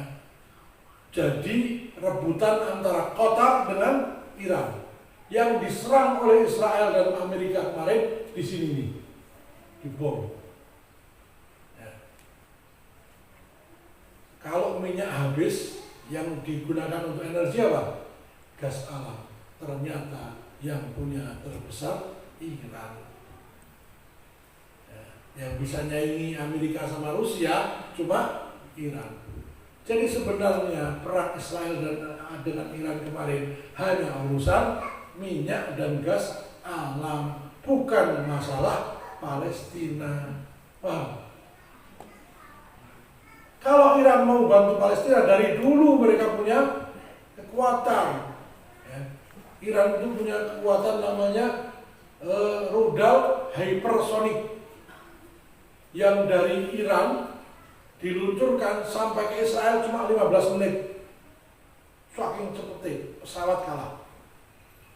Nah, itu anak saya kemarin cerita karena di Yordan itu buat lewat. Jadi kembang api tapi gedenya umum. Kecepatannya luar biasa. Kenapa? Kecepatannya bukan supersonik lagi, hypersonic. Mengapa itu digunakan? Karena Israel menggunakan Iron Dome atau kubah besi. Setiap rudal akan dijatuhkan dengan rudal lain. Nah, Israel tidak bisa menjatuhkan saking cepatnya rudal dari Iran. Gitu. Maka Tel Aviv kemarin kebakaran. Tapi ya sudah, itu cuma gimmick saja. Nanti sudah selesai perang, saling bantu lagi, ya. Gitu. Jadi ini kalau ibaratnya ada lahan. Ada lahan parkir luas. Ya, kalau pengen aman, ya kita pekerjakan preman Timor. Kalau nggak preman Timor ya preman Medan, kan gitu. Kalau bantu tukang parkir saja nggak aman. Pengen aman maka minta bantuan preman, gitu ya. Nah, jadi premannya siapa? Rusia dan Amerika. Israel, Saudi, Mesir minta Amerika jadi premannya. Iran minta Rusia jadi premannya. Gitu sebetulnya. Antar preman salaman. Bagi-bagi lahan gitu. Kira-kira agak pura-pura perang. Oh, kalau kamu nggak bantu kami diserang sama saya. Ayo. Amerika nyerang supaya nanti Saudi, kalau nggak dibantu Amerika kalian akan kalah. Akhirnya gitu. Di Saudi ada pangkalan militer Amerika, di Qatar ada pangkalan militer Amerika, di Turki ada pangkalan militer Amerika. Rusia suruh nakut-nakuti sana, takut-takuti Saudi. Nanti saya yang gitu. Nanti Rusia juga gitu, sana takut-takuti Iran. Nanti saya yang bantu Iran, gitu, paham? Nah, jadi Amerika disuruh nakut-nakuti Iran. Nah, supaya apa? Iran minta bantuan ke Rusia. Nah, gitu. Rusia suruh nakut-nakuti Saudi. Nah, ini Saudi minta bantuan Amerika. Itu sudah antara di belakang meja itu salaman. Habis itu guyu-guyu itu. Nah, ini gambarannya. Iran pemasok gas alam terbesar dunia ketiga di dunia. Amerika terbesar, Rusia yang kedua, Iran. Nah, kalau 3 negara ini boikot gas alamnya, maka Eropa berhenti memproduksi, Cina pabrik berhenti, dunia resesi, kan gitu. Maka supaya mereka bisa ngatur, ya pura-pura berantem, kan gitu. Paham? Biar pura-pura berantem, ya cocok, jadi gelut, ya apa baik, terus apa organi larang, gitu. Itu sebenarnya ini adalah permainan saja. Nah, jangan pernah berharap kecuali dari kaum muslimin sendiri untuk kembali merebut Palestina. Ya, ini ucapan dari Syekh Raid Salah. Maaf.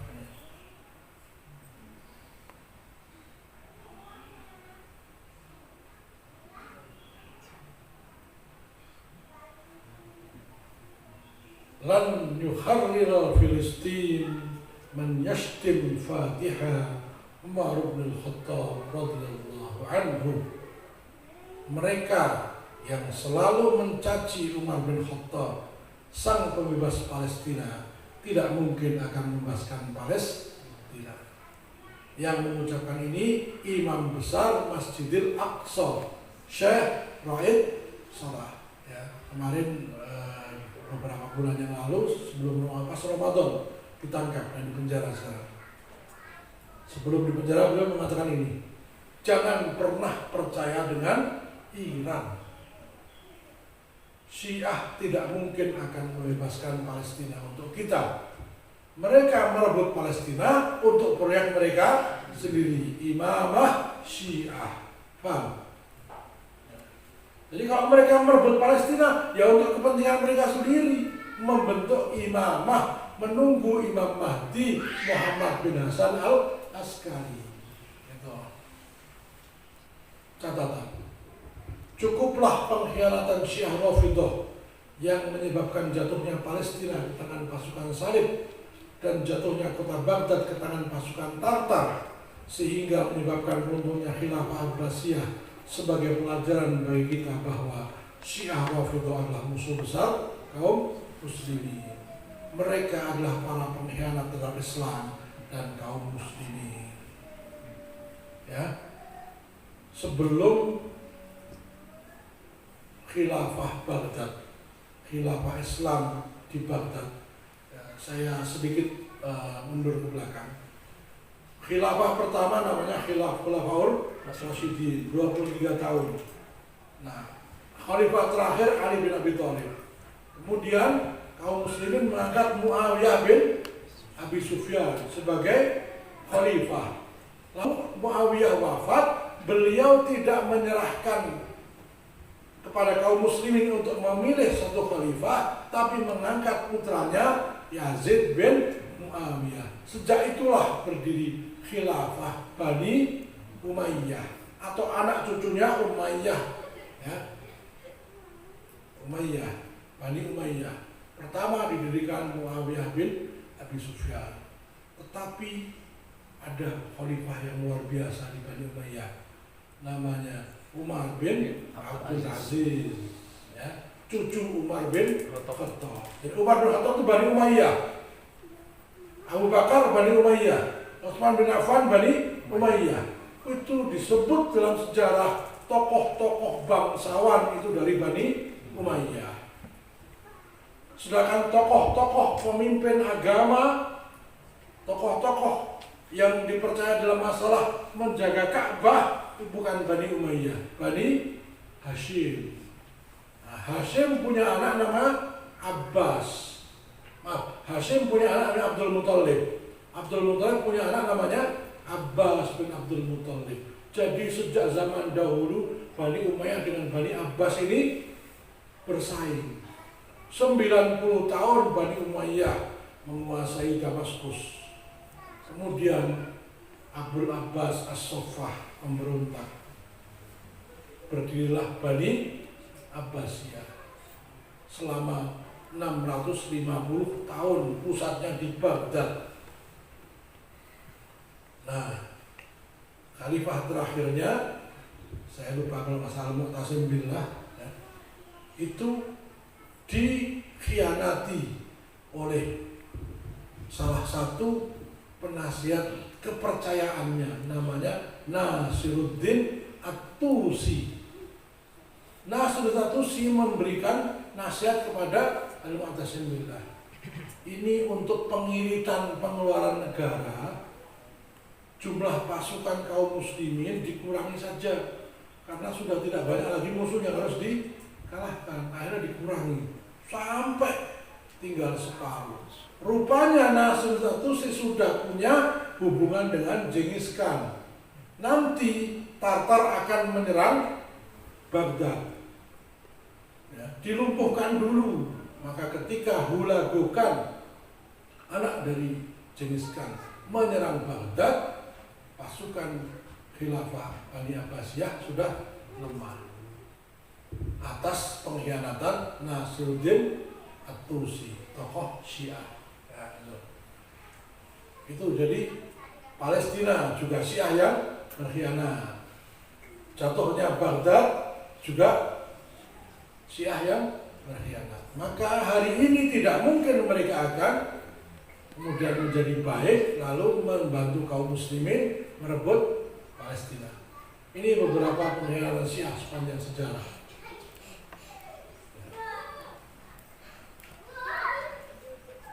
Catatan, bom dan rudal yang dijatuhkan Iran ke wilayah Israel jumlahnya belum seberapa dibandingkan bom-bom yang dijatuhkan kepada kaum muslimin ahlu sunnah di Suriah yang menewaskan ratusan ribu orang dan menghancurkan puluhan ribu bangunan.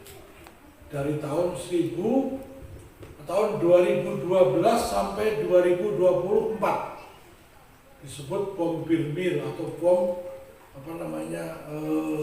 Birmutong, ada bom kimia, ya, sudah sering saya tampilkan. Barulah kemudian Mujahidin di bawah pimpinan Syekh Ahmad Asy'ari atau Syekh Abu Muhammad Al-Jaulani menggulingkan Bashar Assad setahun yang lalu. Itu baru berhenti pembantaian. Nah, Bashar Assad pergi meninggalkan Damaskus, ngumpet di Rusia.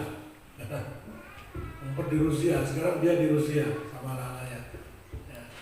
Nah, Iran kehilangan kekuasaan di Suriah karena Suriah sudah digulingkan ya Bashar Assad.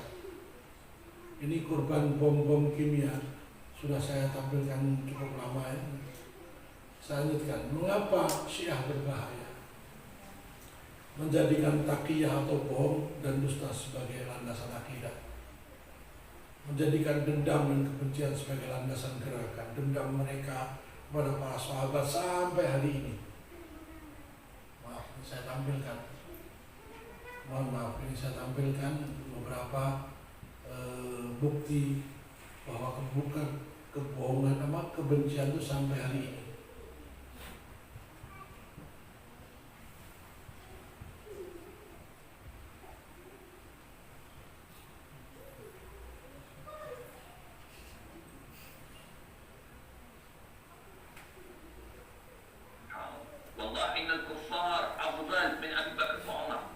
أقسم بالله أمريكا يهود نتنياهو أريل شارون أفضل آلاف مرة من أبي بكر وعمر.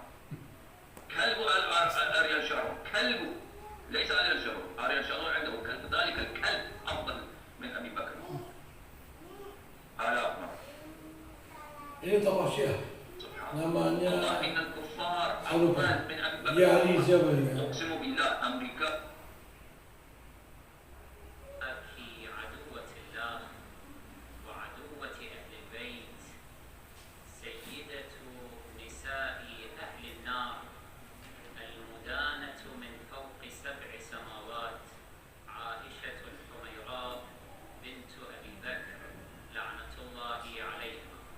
Coba, ini namanya Yasir Habib. Yasir Habib dia tokoh Syiah, mazhabnya, marjaknya Ali Al-Shirazi. Ya. Dia melaknat Aisyah. Nah, muridnya Yasir Habib ini pernah 2 kali ke Wonosobo. Namanya Muhammad Tauhidi, dikawal Banser. Silakan di Google nanti. Benarkah Muhammad Tauhidi ke Wonosobo, betul. 2 kali. Betul. Muhammad Tauhidi ini tokoh Syiah dari Australia, Sydney. Muridnya Yasir Habib. Ya, syahadatnya seperti ini.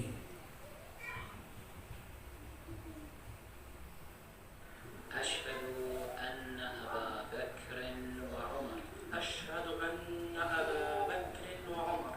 Wa Uthman. Wa Aisyah wa Hafsah. في النار. عادة نعقد Nah, ini Yasir Habib. Ini ada orang mau masuk Syiah. شهادة الإسلام وحدانية الله تبارك وتعالى والنبوة والرسالة لسيد الأنبياء وخاتمهم محمد صلى الله عليه وآله والشهادة بإمامة وولاية الأئمة الأطهار عليهم الصلاة والسلام ثم الشهادة على أعدائهم عليهم اللعنة والعذاب بأنهم في النار ونشهد الله على أننا نبرأ إليه منهم فقل يا أخي الكريم على بركة الله تعالى أشهد أن لا إله إلا الله أشهد أن لا إله إلا الله Jadi asyhadu an la ilaha illallah wa asyhadu anna Muhammad Rasulullah belum cukup. Itu baru masuk Islam, belum masuk Syiah. Kalau mau Syiah, kompliti begini. لا شريك له وحده لا شريك له لا شبيه له ولا نظير لا شبيه له ولا نظير جل جلاله أشهد أن محمدا رسول الله أشهد أن محمدا رسول الله صلى الله عليه وآله وأشهد أنه سيد الأنبياء وأشهد أنه سيد الأنبياء وخاتمهم وخاتمهم وخير الخلق أجمعين وخير الخلق أجمعين وأشهد أن أمير المؤمنين عليا وأشهد أن أمير المؤمنين عليا ولي الله ولي الله صلوات الله وسلامه عليه وأشهد أن فاطمة الزهراء وأشهد أن فاطمة الزهراء وأبناءها المعصومين وأبناءها المعصومين حجج الله حجج الله صلوات الله عليهم أجمعين أشهد أن أبا بكر وعمر أشهد أن أبا بكر وعمر وعثمان وعثمان وعائشة وحفصة وعائشة وحفصة في النار في النار أبرأ إلى الله. Muslim nggak orang ini?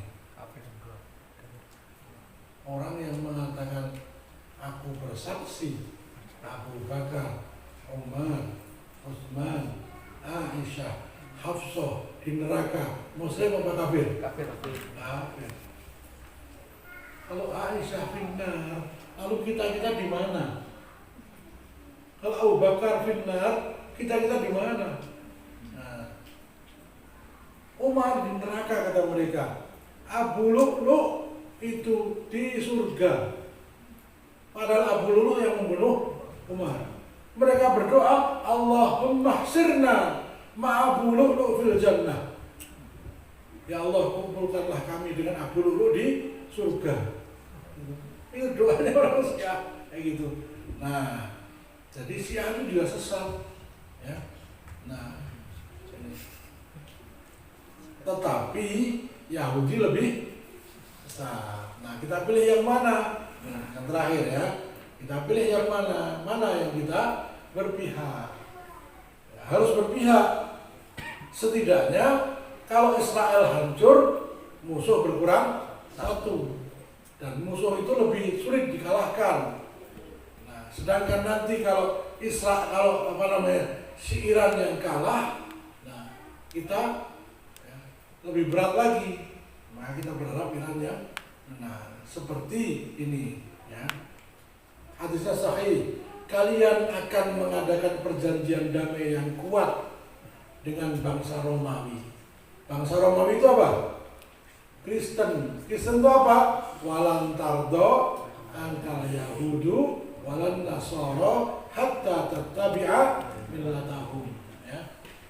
Orang Yahudi dan Nasrani tidak akan ridho sampai kalian mengikuti agama kalian. Apa yang dilakukan mereka agar kita keluar dari Islam? Wala yazaluna yuqatilunakum hatta yaruddukum an dinikum in istata'u. Al-Baqarah 217. Mereka akan terus menerus tidak henti-hentinya memerangi kalian sampai kalian keluar dari agama kalian.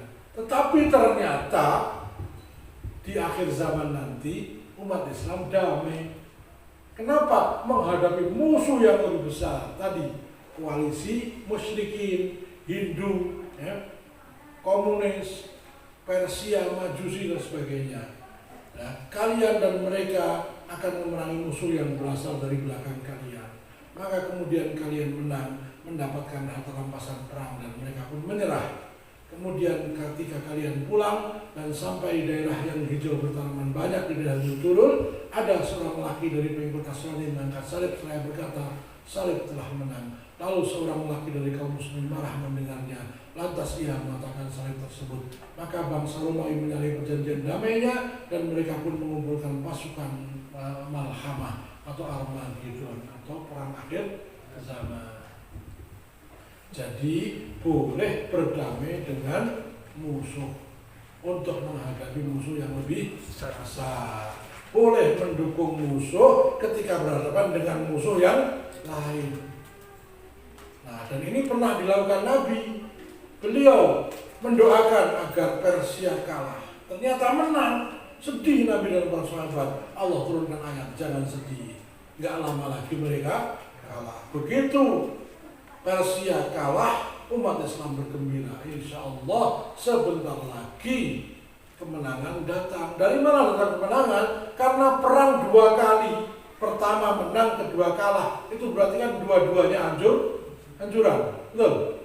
Sentek-sentekan. Nah, tinggal Islam menaklukkan. Nggak lama, nggak nyampe 10 tahun Romawi ditaklukkan. 3 tahun kemudian setelah Romawi ditaklukkan, Persia ditaklukkan. Nah, mudah-mudahan sejarah itu berulang kembali seperti ini, ya. Tapi entah kapan. Jadi kalau Hamas bekerja sama dengan Iran, salah nggak? Nggak salah. Nah, yang mau bantu cuma Iran, Saudi nggak mau bantu, Mesir nggak mau bantu. Nah, bahkan minta bantuan Rusia pun tidak salah. Sampai di sini paham ya? Jadi jangan kaget. Rusia tidak mungkin akan membantu kaum muslimin untuk menegakkan Islam. Mereka membantu kaum muslimin seperti centeng, dibayarkan itu karena punya kepentingan. Ya sudah, nggak apa-apa, daripada kita hancur-hancuran, sudah ini kita bayar preman supaya mengalahkan preman yang ini, supaya lahan saya aman. Paham? Maka premannya di Timur Tengah adalah Amerika dan Rusia. Tinggal pilih mana. Yang Rusia itu komunis, yang Amerika itu Yahudi, Nasrani. Nah, pilih mana? Mau silakan. Nah, tetapi yang namanya perang adalah, kata Nabi, al-harbu khud'ah. Perang itu tipu muslihat. Jangan terlalu lugu. Ya, suatu ketika kita boleh menyerang dari belakang. Suatu yang enggak satria. Itu pernah dilakukan sahabat Muhammad bin Maslamah ketika beliau membunuh Ka'ab bin Ashraf. Ya, dihapusi, dikeroyok, dibunuh dengan sangat licik. Itu orang Yahudi marah bukan main. Mereka lapor ke Nabi, wahai Muhammad, kamu mengajarkan adab katanya. Tetapi pemimpin kami dibunuh dengan cara yang licik dan pengecut. Itu kisahnya Muhammad bin Maslamah kan, pura-pura keluar dari Islam, pura-pura murtad.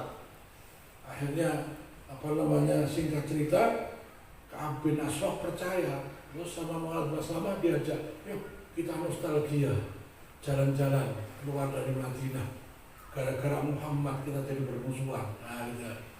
Akhirnya jalan berdua keluar, tapi Muhammad bin Maslamah sudah ngasih tahu, nanti kalau saya megang rambutnya Ka'ab bin Ashraf, kalian muncul, kita serang bareng-bareng. Nah, Sampai di luar Madinah, Muhammad bin Maslamah ngomong, wahai Ka'ab, syukur Muhammad. Itu pokoknya Nabi Muhammad disalah-salahkan lah. Kita jadi bermusuhan. Saya tuh tahu, kamu itu orang yang paling wangi di Madinah. Paling ganteng, paling wangi. Rambutmu wangi. Mau jajal, tak mampu. Nah gitu. Tak ampuni ya itu. Nah, sambil megang rambutnya. Padahal itu kode untuk nyerang. Akhirnya dikeroyok 4 orang. Bangsa Arab tidak pernah mau ngeroyok. Walaupun itu kafir Quraisy. Karena itu adalah pengecut. Tapi Ka'ab bin Ashraf dibunuh dengan cara seperti itu, namanya irtial. Dalam sejarah bangsa Arab baru sekali itu ada pembunuhan dikeroyok, ya, yang dibunuh tidak siap. Perang Badar itu kan perang 1 lawan 1 dulu kan, betul. Sebelum perang semua berkecamuk ya, Ali bin Abi Thalib lawan ini satu-satu kan. Begitu bangsa Arab.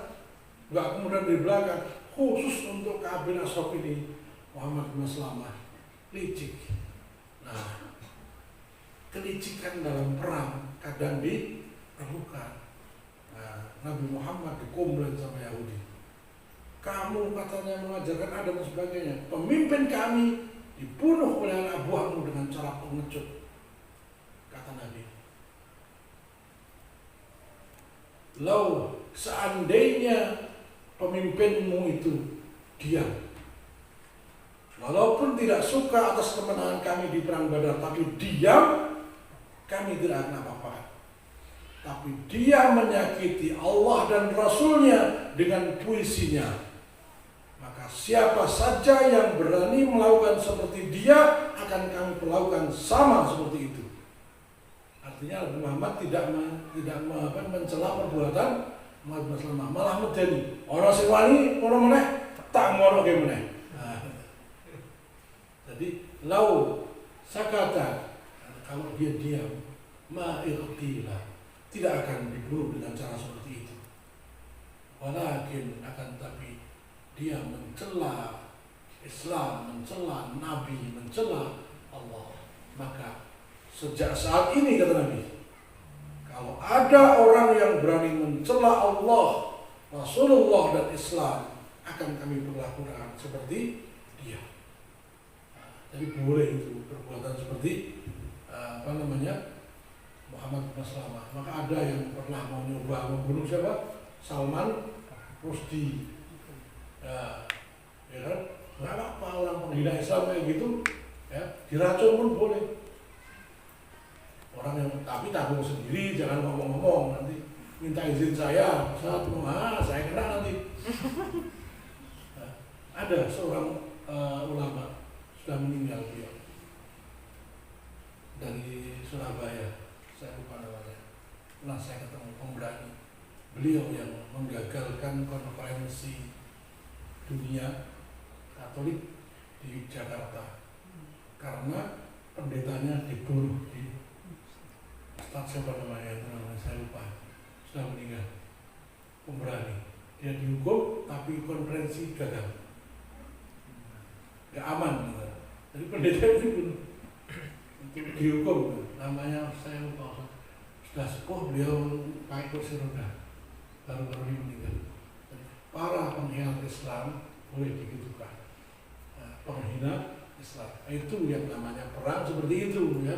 Hukum perang pakai perang, hukum damai pakai cara damai. Demikian mudah-mudahan bermanfaat. Ini saja karena waktunya sudah 11:30, tidak kita buka acara tanya jawab. Mudah-mudahan paham. Kalau nggak paham dipaham-paham lagi. Memang kalau ada sejarah di lama, insya Allah asik. Demikian saya kembalikan ke acara. Assalamualaikum warahmatullahi wabarakatuh. Waalaikumsalam.